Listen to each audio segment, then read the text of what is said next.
دروا علي من ثنيات الوداع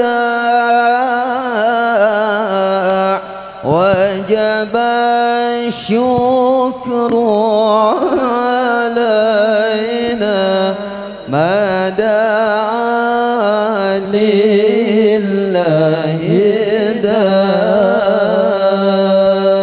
اللهم صل وسلم على سيدنا محمد وعلى آل سيدنا محمد صلوا على النبي محمد. Bismillahirrahmanirrahim. Sebelum melantunkan sholawat dan nanti nasihat-nasihat ataupun pengajian umum akan disampaikan oleh para kiai kita, saya mohon kepada para saudara-saudara kita yang masih di jalan untuk mengisi tempat yang masih kosong. Habib mohon para panitia untuk mengarahkan. Kita awali dengan pembacaan burda. Semoga Allah memberikan kesembuhan kepada kita yang sedang sakit, saudara-saudara kita yang sedang sakit, khususnya ibu bapa kita, guru-guru kita, mertua kita, kerabat, handai tolan, tantretan kita. Dan terlebih-lebih kita mohon kepada Allah berkah pembacaan burda. Mudah-mudahan Allah menyembuhkan penyakit batin kita, dijauhkan dari sombong, angkuh, riya, ujub, sum'ah, takabur, ingin dipuji oleh makhluk, dijauhkan dari diri kita semuanya. Sambil baca burda, Habib mohon yang di jalan semuanya masuk ke dalam, yang berdiri duduk semuanya. Allahumma salli ala Muhammad. Maulaya salli wa sallim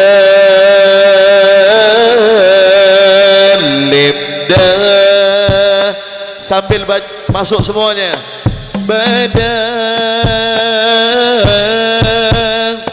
ala habibika khay lil khaliqi kullihim ala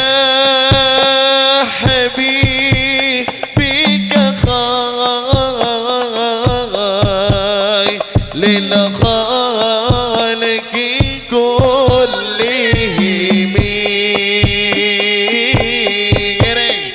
مولاي صل وسلم دائما أبدا على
والفريقين muslimin urbin wa min ajamin. Diangkat suara saya. Ya salli wa sallim daiman abada ala habibika lil khalqi kullihim ala habibika lil khalqi kullihim nabiyuna al-amirun nahi fala ahadun abarra fi qawlillah minhu wala na'ami abarra fi qawlillah minhu wala na'ami ya rabbi bil mustafa balligh maqasidana واغفر لنا ما مضى يا واسع الكرم واغفر لنا ما مضى يا واسع الكرم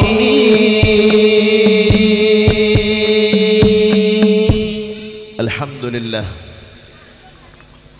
وبنعمته تتم الصالحات وبذكر نبيه محمد تنال الشفاعات والبركات اللهم صل وسلم على سيدنا محمد سيد السادات محمد ابن عبد الله وعلى آله وأصحابه وقراباته وذرياته إلى يوم الميعاد أما بعد اللهم صل وسلم على سيدنا محمد صاحب البشرى صلاة تبشرنا بها وأهلنا وأولادنا وجميع مشايخنا ومعلمينا وطلبتنا وطالبتنا من يومنا هذا إلى يوم الآخرة.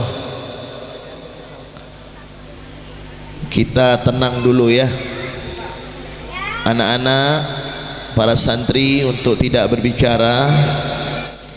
Tenang sejenak. Malam ini kita akan mengaji dengan para ulama.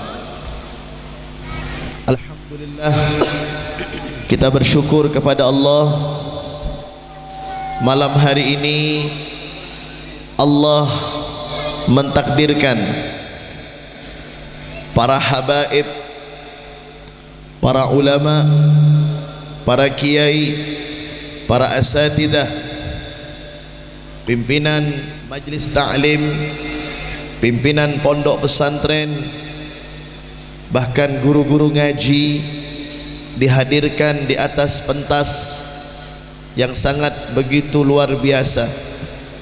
Dari tadi kami memperhatikan acara wisuda yang sangat begitu semangat, yang begitu meriah, memotivasi para santriwan santriwati untuk lebih semangat di dalam menuntut ilmu Allah Subhanahu wa taala. Malam ini teristimewa khususnya bagi tuan rumah yang berbahagia. Malam ini tuan rumah adalah orang yang paling beruntung, orang yang paling kaya, mendapatkan nantinya dari para ulama akan nasihat-nasihat mereka. Karena berkumpulnya para habaib, berkumpulnya para kiai, ini sebab ataupun tanda kebaikan untuk kita semuanya. Maka teringat akan pesan daripada Nabi Muhammad sallallahu alaihi wasallam, "Ma min baiti wa minbari raudhatun min riyadil jannah." Tidaklah di antara rumah dan mimbarku, kata Rasulullah, maka di antara mimbar dan rumah Nabi, di tengah-tengahnya ada taman daripada taman-taman syurga. Maka teringat daripada pesan salah satu pamandah kami, Al-Habib Umar Al-Mutahhar yang ada di kota Semarang. Beliau seorang dai kondang yang ada di kota Semarang. Beliau pernah dawuh kepada kita, keponakannya, beliau ngomong gini, "Ye," bilang saya ye. Kenapa ye? Karena rajinnya masih tung, Pak. Betul, Pak? Kalau ye berarti orang rumahnya masih satu. Mon ustad dipanggil ustad berarti orang rumahnya masih masih satu. Kalau sudah kiai berarti sudah guyon aja. Allahumma shalli ala Muhammad. Beliau bilang sama saya dan kami pada waktu itu, "Sampean lihat," katanya, "bahwasanya sampai kapanpun para habaib dan para ulama, para habaib dan para ulama, para kiai, mereka tidak akan pernah bisa terpisahkan selama mereka sesuai dengan jalan daripada baginda Rasulullah sallallahu alaihi wasallam, selama mereka sesuai dengan jalan para ashabin Nabi Muhammadin sallallahu alaihi wasallam, selama mereka tidak keluar daripada jalur kakeknya atau rasulnya Sayyidina Muhammad sallallahu alaihi wasallam, maka sampai kapanpun mereka para habaib dan para kiai tidak akan pernah terpisah." Mereka para habaib diibaratkan seperti rumah daripada Nabi Muhammad, kamar daripada baginda Rasulullah sallallahu alaihi wasallam, dan tidak berlebihan. Di dalam diri mereka mengalir darah suci, darah mulia baginda Rasulullah sallallahu alaihi wasallam. Maka kewajiban kita, tugas kita sebagai para pecinta, pengagum baginda dan kanjeng Nabi Muhammad sallallahu alaihi wasallam untuk memuliakan mereka, dan ini merupakan perintah daripada kanjeng Nabi Muhammad. "Wa ahibbu ahla baiti bihubbi." Kalian, kata baginda Nabi, mencintai aku, mencintai keturunanku, anak cucuku, yang bersumber daripada Sayyidah Fatimah Zahra Al-Batul dan suaminya Sayyidina Al-Imam Ali karramallahu wajha, sampai keturunannya Sayyidina Hasan wal Husain. Mencintai mereka atas dasar cinta kalian kepada aku. Artinya apa? Kalau kita benar-benar cinta kepada Nabi Muhammad, betul-betul sayang kepada Nabi Muhammad, berharap syafaat daripada Nabi Muhammad, maka diantaranya selain kita mengagungkan syariatnya, maka kita jangan pernah melupakan tetesan darah yang ada pada anak cucu beliau. Dan ini saya ceritakan tidak berlebihan. La as'alukum alaihi ajran illa al-mawaddata fil qurba. Allah katakan kepada Nabi Muhammad, sampaikan kepada mereka wahai Rasul, sampaikan kepada mereka wahai Muhammad, aku tidak meminta balasan apapun dari mereka umatmu illal mawaddata fil qurba, kecuali kecintaan mereka kepada orang-orang yang bersangkutan kepadamu, orang-orang yang bertalian nasab kepadamu, yaitu mereka para habaib dan para syarifah. Dan mudah-mudahan kita semuanya menjadi para muhibbin dan pecintahnya, amin ya rabbal alamin. Dan siapa yang menjadi mimbar Nabi Muhammad, yang menyampaikan risalah dakwah suci baginda Rasulullah, yang menyampaikan ayat-ayat Quran, yang menyampaikan al-ahadits an-nabawiyah dari mulut-mulut mereka, yang mereka merupakan pewaris daripada Nabi dan Rasul, khususnya baginda Nabi, tidak ada lain mereka para kiai dan para ulama. Maka tugas kita nih, tugas saya, wajib untuk mencintai para kiai, wajib untuk mencintai para ulama. Dan di saat kita tidak mengerti akan ilmu, akan hukum Islam yang berkaitan dengan kehidupan kita, maka wajib untuk kita belajar, kita nyantren, kita duduk bertalaki kepada mereka para ulama dan para kiai. Maka Habib pesan kepada seluruh umat Nabi Muhammad SAW, jangan pernah kita membeda-bedakan mereka para ulama, para kiai. Siapapun yang hadir pada malam hari ini, mereka adalah guru saya dan guru panjenengan semuanya. Betul apa tidak? Sekalipun mereka tidak mengajari kita, atau mereka bukan dari pesantren, tidak mengajari di pesantren kita, tetapi kita harus mengerti jalur keilmuan mereka. Makanya pada malam hari ini subhanallah, hadir bersama kita tetamu kita yang jauh-jauh datang dari kota Malang. Yang pertama dari kota Malang, sahabat kami yang beliau kurang lebih, yang gantengnya kurang lebih. Tepuk tangan terus sampean, jangan tepuk tangan. Allahumma sholli ala Muhammad. Usia beliau lebih kurang lebih, gantengnya lebih kurang lebih, tidak bisa dibedakan. Tidak ada cerita para ulama itu wajahnya jelek, tidak ada. Betul? Tidak ada. Ganteng pak. Ada gantengnya karena dia putih, tidak ada ceritanya putih manis. Tapi kalau hitam, hitam manis. Karena hitam manis itu yang lebih laris. Allahumma sholli ala Muhammad.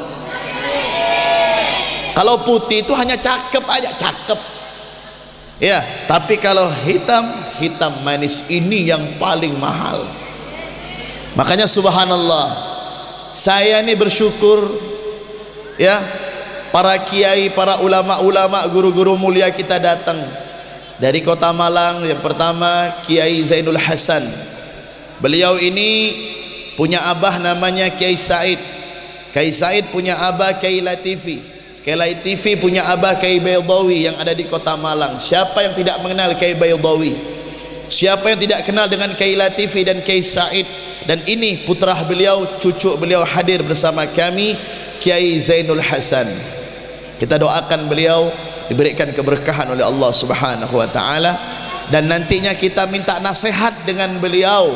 Terutama Habib Faham ini perlu dinasehati. Maklum ya, masih muda, perlu dinasehati. Tidak tahu nasihat apa nanti beliau sampaikan. Arji boleh, terserah Ustaz. Dan yang kedua, masya Allah, beliau yang datang Kiai Mahmud, yang datang dari Sampang, Banyuates. Masya Allah, saya pernah pergi ke Banyuates pak, ke desa Olor pak, pernah naik gunung tinggi, bukit ya Kiai. Masya Allah, sampai saya. Cuman pada waktu itu saya pergi pak, saya Habib Iskandar, Habib Faisal, Habib Toha pak. 3 Habib ini pak, alhamdulillah kurang kamusnya. Orang Banyuates ngomong dengan bahasa Madura yang lembut. Tak bingkeng kule kibib, Masya Allah. Saya nanya ke Habib Toha, tak bingkeng apa Bib? Oh, kata Habib Toha, maklum Habib Toha Maduranya fasih Pak. Sahabat kami Habib Toha, satu panggung biasanya. Tak bingkeng Bib artinya nggak nganter. Oh begitu. Betapa halusnya bahasa Madura dengan adabnya yang sangat luar biasa. Makanya orang Madura ini subhanallah, untuk menyiapkan makanan saja waktunya panjang betul. Jenisnya cukup ajem Pak, tapi dimasak dengan beraneka ragam jenisnya, warna dan rasanya berbeda. Demi apa? Memuliakan habaib dan ulama. Betul apa tidak? Walaupun suku-suku lain juga memiliki kelebihan. Iya, tapi ini cerita saya waktu di Banyuates Kiai Mahmud. Cerita saya di sana. Santun sama yang ada di Kuburaya, yang ada di Parit Pangeran, yang ada di Pontianak sama. Subhanallah. Mudah-mudahan kedatangan beliau Kiai Mahmud beserta rombongan diberikan keberkahan oleh Allah Subhanahu wa taala, khususnya untuk kampung kita Parit Pangeran, Kabupaten Kuburaya ini. Amin ya rabbal alamin. Dan juga yang saya hormati Kiai Nurul Yakin, Kiai Ismail, Kiai Bukhari, Kiai Abdul Jalal, Jalil apa Jalal ya? Kiai Abdul Jalal, Kiai Muhammad Kurdi dan Kiai Fudali. Mudah-mudahan para kiai-kiai kita dan juga Kiai Surajil Millah, sahabat-sahabat kami yang ada di pesantren, Al-Ustaz Abdul Khalik, Ustaz Abdul Somad atau UAS, disingkat UAS, dan semua para kiai dan para asatidah yang dimuliakan oleh Allah. Maksudnya apa ini? Malam ini para habaib dan para kiai berkumpul agar umat pada malam hari ini dan sampai seterusnya akan merasakan keindahan taman-taman syurga. Karena di diri para habaib dan para kiai tidak pernah yang namanya membeda-bedakan, berusaha untuk saling menghormati antara guru yang satu dengan guru yang lainnya, berusaha untuk saling menghargai antara alumni yang satu dengan alumni yang lainnya, saling bersinergi untuk membesarkan agama Allah Subhanahu wa taala. Amin ya rabbal. Dan juga akhina Al-Ustaz Abdul Hamid. Ini Ustaz Abdul Hamid As-Sukari, dari mulai abang beliau Ustaz Marnoto sekarang di Malaysia Pak. Kemudian beliau dan adiknya Birrul Walidain dan semua keluarganya, memang Allah berikan anugerah suara yang indah. Bahkan jikalau beliau membaca Al-Quran, membaca salawat Nabi, saya sendiri meneteskan air mata, masuk ke dalam hati. Subhanallah. Mudah-mudahan beliau Ustaz Abdul Hamid dan keluarganya diberikan keberkahan oleh Allah Subhanahu wa taala.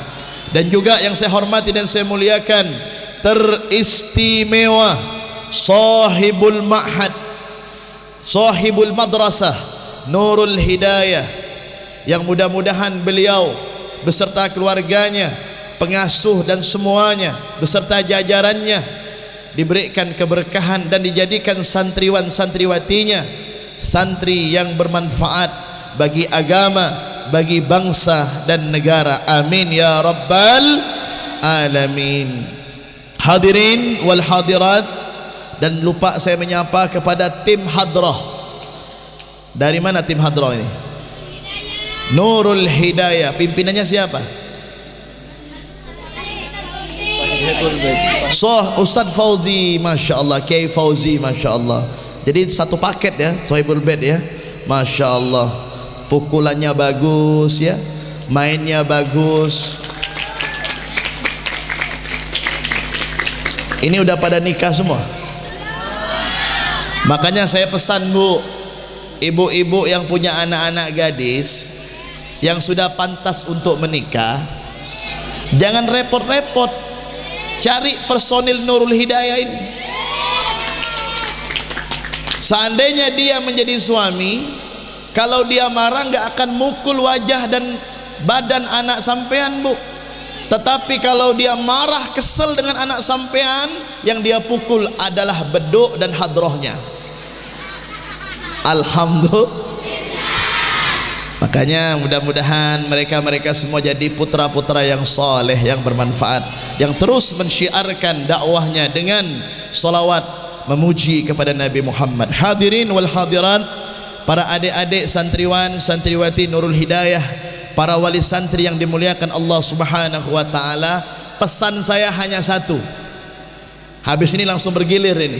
Pesan saya hanya satu kepada para wali santri, karena di antara syarat menuntut ilmu agama itu, kata Al-Imam Ali, di antaranya apa? Bulghah, harus beda PC pak. Walaupun uang itu bukan tujuan, tetapi setidak-tidaknya kita berdakwah dengan duit. Ya, pengasuh pesantren, pengasuh madrasah, pengasuh yayasan dan lain sebagainya, panjenengan menitipkan anak panjenengan di madrasah, yang tentunya madrasah ini pak ataupun pesantren itu harus memerlukan yang namanya biaya. Walaupun kiai habibnya nggak minta, tapi sampean setidak-tidaknya membantu dengan apa? Misalnya nih saya beri contoh, iuran. Di sini ada iuran nggak? Beda bu, wali santri beda iuran dena? Beda. Ada iuran. Maka iuran ini yang dijaga.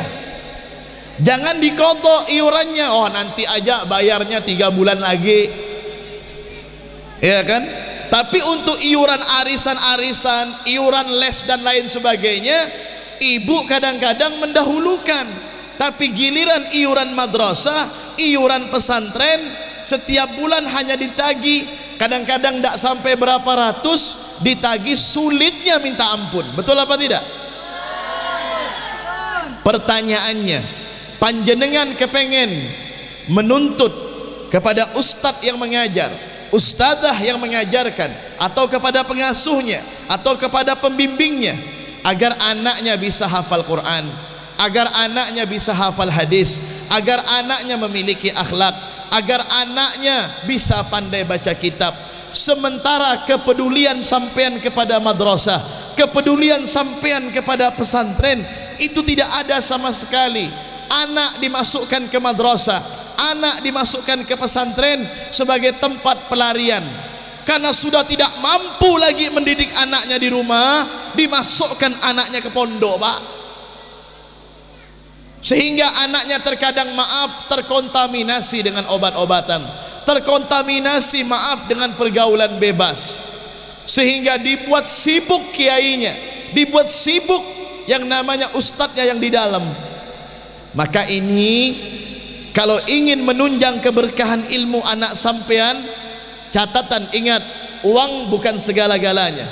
Seandainya pondok pesantren, madrasah, wali santri tidak membayar sekalipun misalnya, tetap Allah yang akan mengayahkannya. Karena ini adalah zimmatullah, Allah yang menjadi jaminan. Allah yadman lil ma'had walil madrasah, Allah yang menjamin untuk madrasah dan pondok. Tidak ada ceritanya. Namun kita ini sebagai orang-orang yang cinta kepada syiar agama Allah, kita bukan ustadz misalnya, kita bukan kiai, kita mungkin hanya pedagang, kita mungkin hanya konglomerat, kita mungkin hanya bekerja biasa di luar. Tetapi manakala menitipkan anaknya di madrasah, menitipkan anaknya di pesantren, maka setidak-tidaknya kita berinfak, bersedekah dengan hasil kerja kita yang halal yang berkah untuk pondok. Apalagi anak sampean berada di madrasah, kalian perhatikan, lihat mungkin musallahnya belum punya pintu, datang ya kepada pemilik mushollah atau kepada pengasuhnya, Pak Ustadz, Pak Kiai, saya bantu mushollahnya. Lihat madrasahnya mungkin semennya kurang, batakohnya kurang, bantu. Insya Allah ini akan mempermudah jalan ilmu anak sampean untuk mendapatkan keberkahan. Kira-kira Habib berbicara ini setuju apa tidak? Saya tanya kepada orang yang punya duit, kepada orang yang kaya raya, siap membantu perjuangan agama Allah? Yang jawab anak-anak. Orang tuanya mana? Pak, kira-kira siap membantu perjuangan agama Allah? Ibu siap membantu perjuangan agama Allah? Nah, siap ya. Dengan pesegi bantu ya. Enggak perlu nunggu Ustadz Kiai Habibnya minta, sampean yang datang. Lihat pesantren ada pembangunan, madrasah ada pembangunan, datang. Walaupun nyumbang hanya 1 kilo semen, 1 kilo pasir, enggak apa-apa. Yang penting amal jariah. Dan yang terakhir, Rasulullah sallallahu alaihi wasallam bersabda dalam hadis Muslim, "Idza matal insan inqata'a 'amaluhu illa min thalath, shadaqatin jariyatin aw ilmin yuntafa'u bih aw waladun salihin yad'u lah." Ini hadis Muslim. Rasulullah bersabda apa? Apabila anak manusia itu wafat, meninggal, maka semua amalnya terputus kecuali 3. Yang pertama apa? Sedekah jariyah. Ini sedekah jariyah, panjenengan berikan kepada pembangunan masjid, panjenengan berikan kepada pembangunan lembaga, yayasan, pesantren, madrasah, panjenengan berikan kepada anak yatim, fakir miskin, duafa, maka ini insya Allah akan menjadi sedekah jariyah yang menyelamatkan daripada sampean siksa api neraka. Dan yang kedua, au ilmin yuntafa'u bih, ilmu yang bermanfaat. Ini tadi kan ada di wisudah ya. Tadi Habib lihat ada yang diwisudah oleh pengasuhnya. Ingat, wisudah itu artinya sampean sudah banyak mendapatkan ilmu dari gurunya, dari pengasuhnya, dari pengajarnya. Tetapi bukan berarti wisudah sampean lupa dengan pondoknya, lupa dengan nurul hidayahnya. Tidak bisa.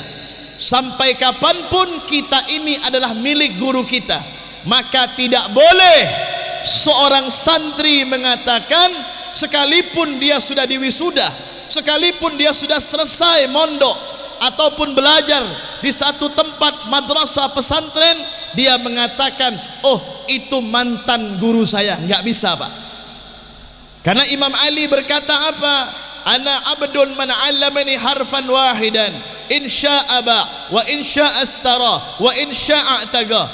Aku adalah hamba, kata Imam Ali, bagi orang yang mengajariku satu huruf, mau dia jual aku, mau dia beli aku, mau dia merdekakan aku, terserah guruku.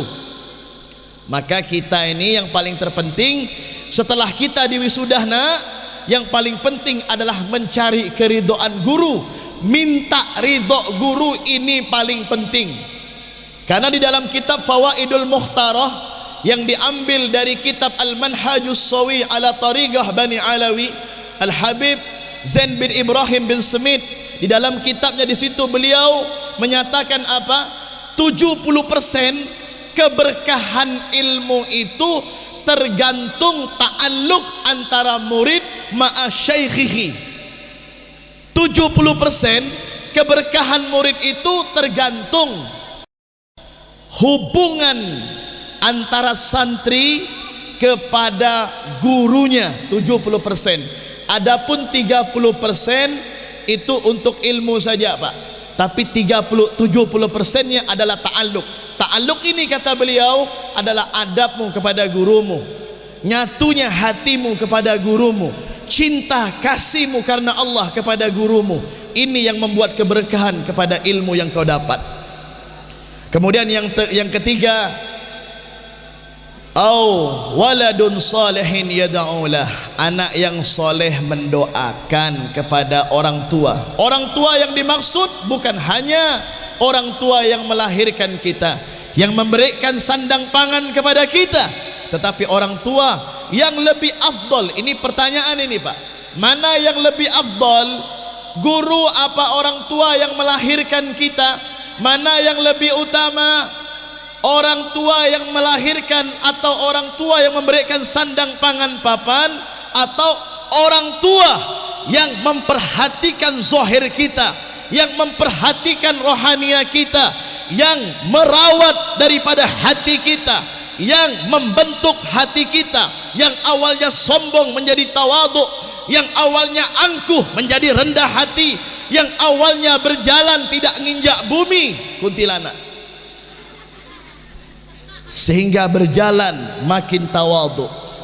Ini semua polesan kemuliaan dari ilmu para guru-guru kita. Makanya kalau ditanya mana yang lebih mulia, guru apa orang tua, maka jawabannya adalah guru. Kenapa? Jawabannya karena guru mendidik jasadan wa ruhan, mendidik jasad kita, memperhatikan jasad kita, dan memperhatikan roh kita. Memperhatikan roh kita ini lebih utama daripada memperhatikan jasad kita. Makanya Imam Fathul Musili dalam kitab Mukhtasar Ihya itu beliau berpesan, apabila manusia itu 3 hari tidak mendapatkan hikmah, ilmu, maka hatinya akan mati. Iya, maka untuk mendapatkan hikmah dan ilmu itu dari mana, kata beliau? Tidak ada lain dari dawuhnya, omongan, nasihat para ulama dan para kiai. Alhamdulillah. Mudah-mudahan Allah memberkahi kita semuanya. Mudah-mudahan perkumpulan malam hari ini menjadi perkumpulan yang diridhoi oleh Allah. Mudah-mudahan hati kita disatukan oleh Allah Subhanahu wa taala untuk mencintai habaib, mencintai para ulama, kiai dan para asatidah, mencintai para pewaris Nabi sampai akhir umur kita. Amin ya rabbal alamin. Mudah-mudahan yang saya sampaikan ini insyaallah bermanfaat, dan insyaallah kita akan beralih kepada Kiai Zainul Hasan, dan saya minta semua wajib mendengarkan. Jangan ada yang pulang dulu. Seandainya ada yang pulang, Habib doakan sendalnya ketukar dengan yang lain. Mau sendalnya ketukar? Nah, jangan pulang. Yang adik-adik madrasah jangan ngomong, diam. Allahumma sholli ala Muhammad. Allahumma sholli ala Muhammad. Zahara dinul mu'ayyad bi zuhurin nabi Zahara dinul, semuanya, bi zuhurin nabi Ahmad ya hanana bi Muhammad zalikal fadlu min Allah.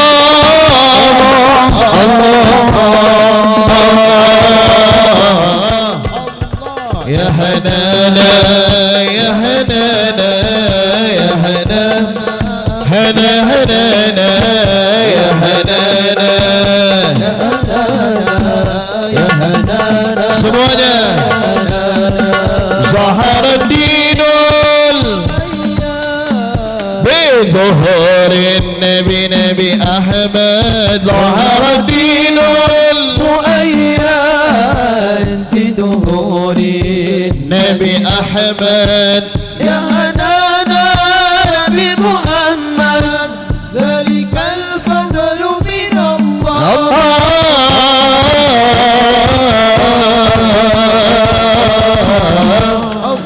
Ya hanana ya hanana ya hanana Allah, ya hanana ya hanana ya hanana ya hanana. Baik, dari saya cukup sekian. Walafu minkum. Assalamualaikum warahmatullahi wabarakatuh. Assalamualaikum warahmatullahi wabarakatuh.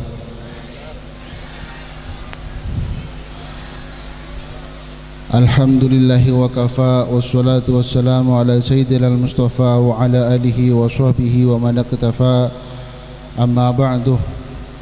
Yang kami muliakan para alim, para ulama, para habaib, wabil khusus Habib Muhammad Fahmi bin Harun Al-Mutahhar, dan wabil khusus para kiai, para ulama, wabil khusus Kiai Nurul Yaqin, Kiai Ismail, Kiai Bukhari, Kiai Mahmud, Kiai Abdul Jalal dan Kiai Muhammad Kurdi dan Kiai Fudali dan semua asatid yang dimuliakan Allah. Alhamdulillah, segala puji bagi Allah. Kaula ban panjenengan ampun petemoh dalam nyari ilmu segadimah majlis ilmu gadintoh majlis muljah segadimah majlis ilmu nikah majlis orang ahli swarga. Moga-moga setajah dadi orang ahli swarga. Dawuh Gusti Kanjeng Nabi Muhammad sallallahu alaihi wasallam, man kharaja fi talabil ilmi fahuwa fi sabilillah hatta yarji'. Sira orang keluar dari compo ongkeng tujuan nyari ilmu, orang nikah beda jalan berjuang jalan Allah, beda orang berjuang fi sabilillah sampai mulai.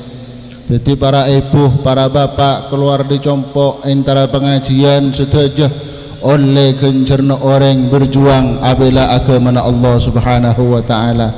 Moga-moga setajah petati orang-orang setimuljaki sareng Allah Subhanahu wa taala itu nyeban akhirat. Ma'asyiral muslimin,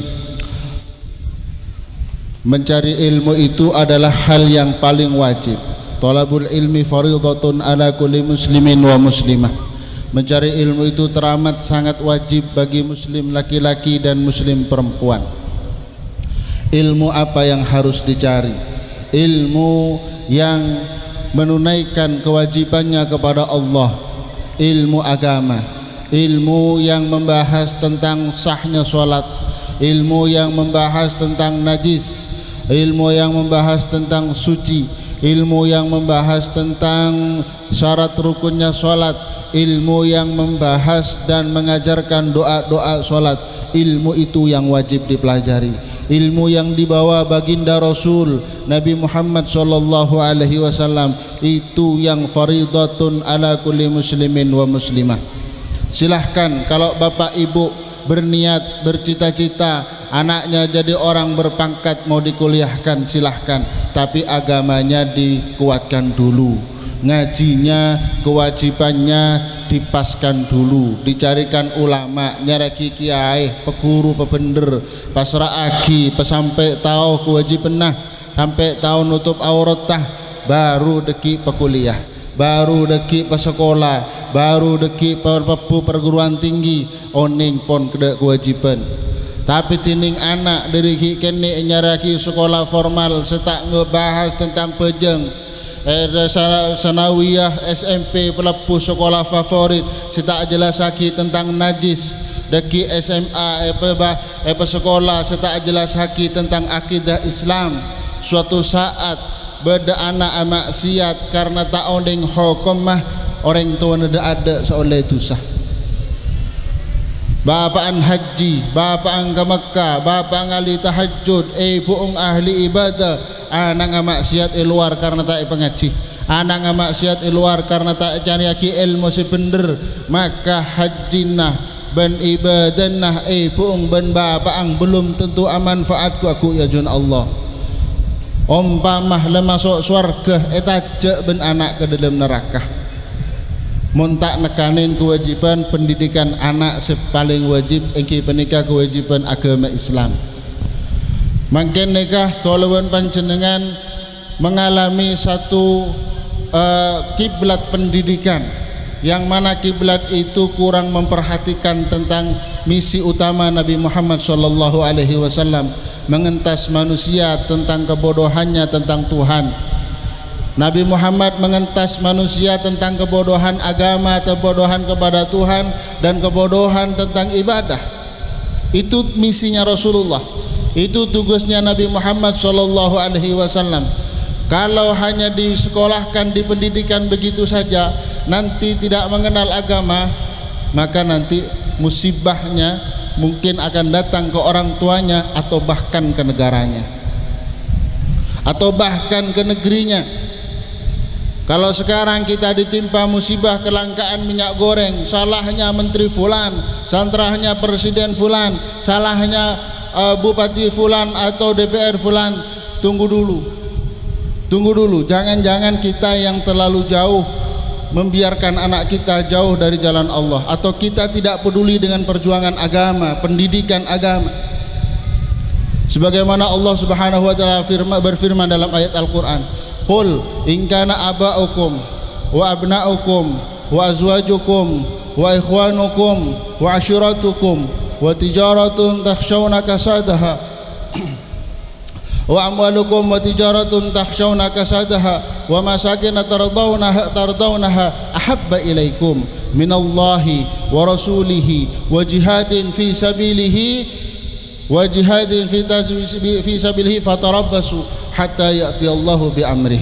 Kalau kalian, ayah kalian nasab bangga dengan orang tua, anak bangga dengan prestasi anak yang tidak berkaitan agama, bangga dengan ketampanan dan kecantikan anaknya, dilulu dengan harta, atau istri bangga dengan kecantikan istrinya, bangga dengan ketampanan suaminya, bangga dengan hartanya, bangga dengan dagangannya, sampai lupa, sampai itu lebih dia cintai, minallahi ahabba ilaikum minallah, lebih dicintai bagi kalian daripada Allah, daripada Rasulnya, daripada perjuangan di jalan Allah, wa jihadin fi sabili, memperjuangkan musalla, memperjuangkan pendidikan pesantren, memperjuangkan rukun Islam untuk dipahami dengan benar, memperjuangkan rukun iman untuk difahami dengan benar oleh anak-anak kita.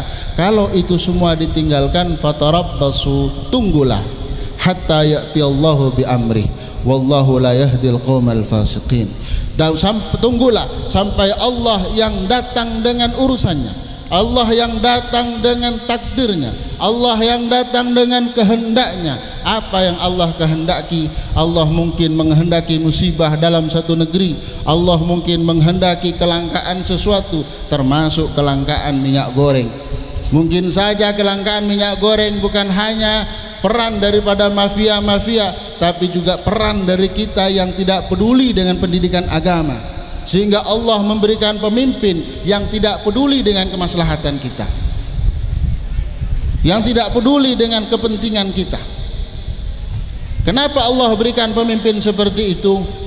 Karena kita yang kurang peduli dengan agama yang Allah sebarkan, kita yang kurang peduli. Contoh ketidakpeduliannya, habis maghrib pokoknya anaknya pamitan keluar, nggak dilihat ke musholakah, ke tempat PS atau cari wifi, nggak dilihat.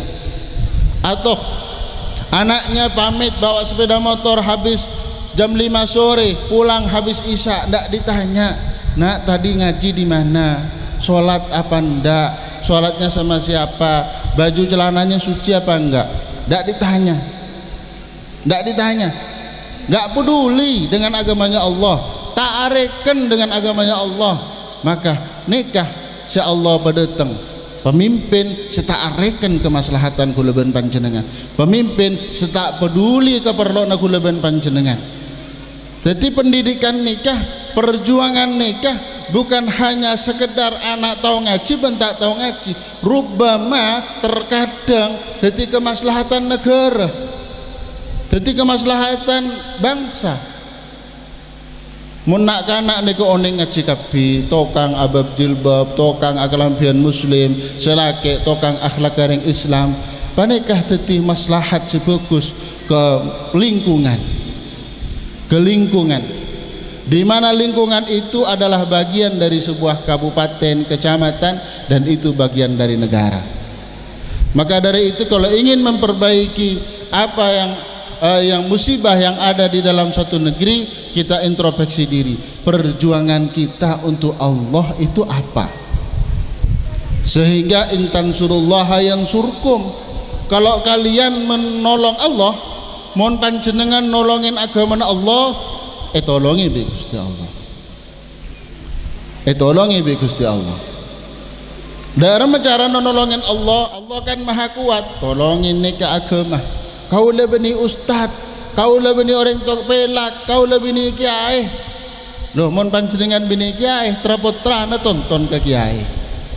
Male anyamah peduli dengan perjuangan agama Allah. Potra letada kompoi, pentak ke bapak embon mon kompoi. sehingga anaan mula berjeneng ngaji we lecak ma bedemah angkok sengatera ngaji ke kiai fulan, ngaji ke ustaz fulan, pengaji cek sampai tak tahu ngaji, cek sampai tak tahu ngaji. Karena musibah, selain musibah kadang kala pemimpin yang tidak peduli dengan kemaslahatan dan penderitaan kita, banyak musibah lain datang marga anak tak oning ngaji. Minimal nika beda pampak, minimal nika beda pampak musibah sedatang dari anak seta oning ngaji otabah lingkungan seta oning ngaji, tak peduli ke agama Allah, tak peduli ke keagamaan Allah. Di antara nah ta'assub fil ara, fanatik, mun tak cocok ben pendapat keket, tak cocok ben pendapat soker, tak cocok ben pendapat tak nyapa. Ta'assub, fanatik, tak mau bermusyawarah, tak mau tukar pendapat, tak mau bukar fikiran bahwa mungkin kebenaran itu keluar dari lisan orang lain. Akibatnya apa? Akibatnya dari orang yang tak ngaji, tak orang tak oneng ilmu, bahwa Al-Quran yang juraki musyawarah, musyawarah ini sering lontar pendapat. Selain ta'assub, istighfaf bil hukuk, meremehkan haknya orang lain, bahkan terkadang meremehkan haknya orang tua, bahkan terkadang meremehkan haknya orang tua. Harusnya takzim tidak takzim, harusnya salam sungkem enggak salam sungkem, harusnya pamit enggak pamit. Itu kan hak orang tua kepada anak. Anaknya kenapa enggak peduli? Anaknya istighfaf, meremehkan terhadap haknya orang tua. Arab pamit meremehaki karena tak oning aku ngering tua mungku Allah Ta'ala, tak oning cara ngabekte kering tua malai tak kira pikiran. Dari dimi minta oning cara ngabekte dari tak ngaji, dari tak ngaji, karena tak ngaji tak oning hak, tak oning hak tetangga, tak oning hak ngoreng, tak oning hak untuk menghormat orang lain. Tengah malam jam 10 amusikan duk dan dutan dan sebagainya tanpa ada kepentingan. Oh, masing-masing orang penikah dari dimma kehidupan masing-masing. Dari Rasulullah peduli dengan orang lain. Dari sahabat peduli dengan orang lain. Dari kamah sifat istighfaf bil hukuk, meremehkan hak orang lain. Dari tak oning ngaji, dari tak oning akhlak, dari tak oning adab. Selestaran istighfaf bil hukuk tarafu' bin nufus, sombong, angga, congkak, aroma sehebat, aroma sepelak, selalu merasa paling hebat sendiri, selalu merasa paling punya berjasa, selalu tarafu'an fin nufus. Dari kamah tarafu'an fin nufus, dari ta'oningnya sifat tawadhu, sifat Rasulullah. Dari ta'oningnya sifat tawadhu, sifat yang dianjurkan Allah dalam Al-Quran. Waqfid janahaka liman ittaba'aka lil mu'minin minal mu'minin. Pundakmu tundukkan kepada orang yang iman kepadamu. Itu perintah Allah kepada Rasulnya yang sangat mulia. Disuruh menundukkan diri untuk menghormati orang. Gimana kita tidak menghormati yang lain? Dari kamma ta'oning sifat kadang nika dari tak ngaji, sombong, anggo, iman kaman, lebih bisa dipastikan tak odeng syariat kak disi. Kiki buru ta'asuban fil ara, istighfaf bil hukuk, mari senikah napa? Ta'asuban fil ara, istighfaf fil hukuk, tarafuan fil nufus, mari senikah fasadun fil muamalah, tingkah setak tepak, perhubungan yang tak baik, jual beli yang tidak sah, atau pinjam simpan meminjam yang tidak sesuai dengan cara syariatnya, atau tutur kata yang tak baik, cara bergaul yang tak baik. Itu semua dilandasi kebodohan tentang syariatnya Allah, adabnya Rasulullah Shallallahu Alaihi Wasallam. Maka dari itu kita harus mendidik dan menggiring anak-anak kita ke pesantren, ke kiai, ke ulama, karena hanya agama Allah yang mengajarkan tawadhu, karena hanya syariat Rasulullah yang mengajarkan untuk berbuat baik kepada orang lain, hanya syariatnya Rasulullah yang mengajarkan berbakti kepada orang tua dengan cara yang sangat mulia, hanya syariat Rasulullah yang memperhatikan hal kecil dan itu bagian ibadah, dan hal kecil dan itu bagian dari dosa. Semoga anak-anak kita jadi anak-anak yang baik. Semoga anak-anak didik dari sekolah ini, dari madrasah ini, pondok ini dijadikan anak-anak yang bertakwa kepada Allah Subhanahu wa taala. Cuma selain dicarikan guru juga didoakan. Juga didoakan anak-anak itu supaya jadi anak-anak yang bertakwa, anak yang soleh. Minimal dibacakan Fatihah sebelum subuh atau sesudah subuh 41 setiap anak. Kalau andi anak lema tung setung anak 40 tung Fatihah. Porlonan apa? Male anak cepet kebuka ilmu nah, cepet kebuka atenah, cepet oning ngaji, cepet andi akhlak. Mun atene gere iso lemes Fatihain duain.